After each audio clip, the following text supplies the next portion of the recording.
wabarakatuh. Perkenalkan, nama saya Rizky Amalia dari kelas 12 IPS 2.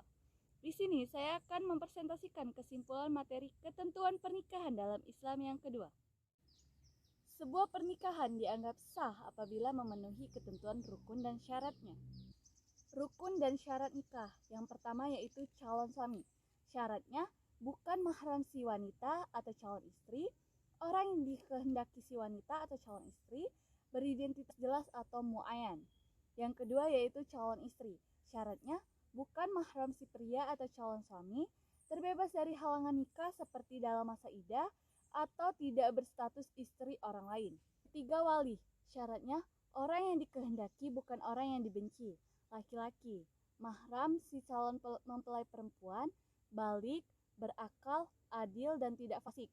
Tidak terhalang wali lain, tidak buta, tidak berlainan agama, merdeka dan bukan merupakan budak. Yang keempat yaitu 2 orang saksi. Syaratnya laki-laki, merdeka, bukan orang fasik, tidak merangkap sebagai saksi dan tidak terpaksa. Yang kelima, ijab qabul atau sikhat. Syaratnya tidak tergantung dengan syarat lain, tidak terikat dengan waktu tertentu, boleh dengan bahasa asing, dengan menggunakan kata tazwij atau nikah.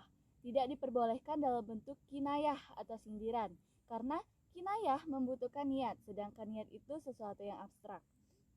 Selanjutnya, qabul harus dengan diucapkan qabiltu nikahaha atau tajwijaha, dan boleh didahului dari ijab.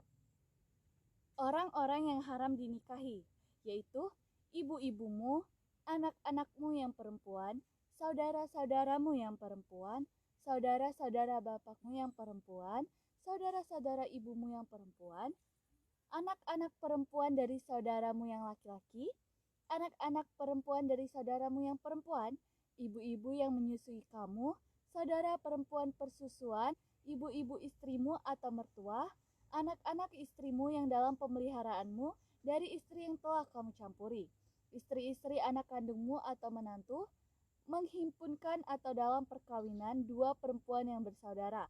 Yang terakhir yaitu wanita yang bersuami. Macam-macam mahram.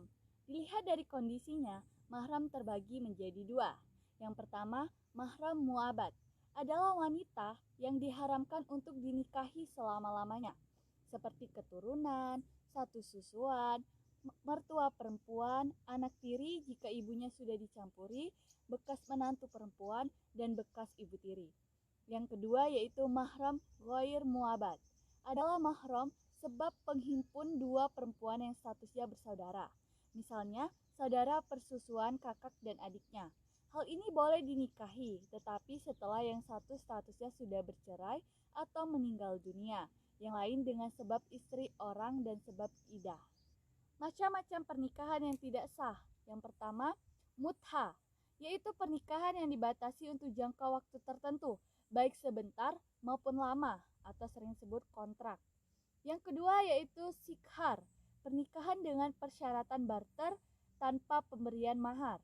Yang ketiga, muhalil, pernikahan seorang wanita yang telah ditalak 3 kali oleh suaminya, yang karenanya diharamkan untuk rujuk kepadanya.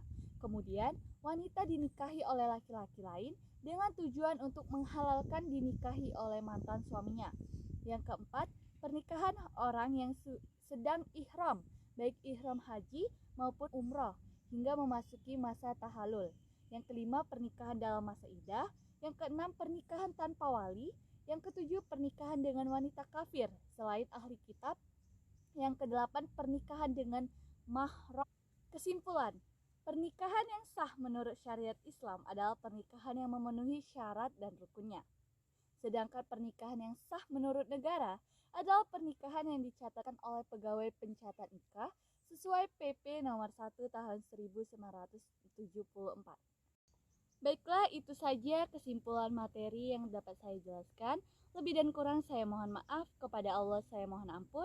Wabillahi taufiq wal hidayah. Wassalamualaikum warahmatullahi wabarakatuh. Thanks for watching. Bye-bye. Can't help it, I want you. I can't stop and look the other way, 'cause I know it could be, babe.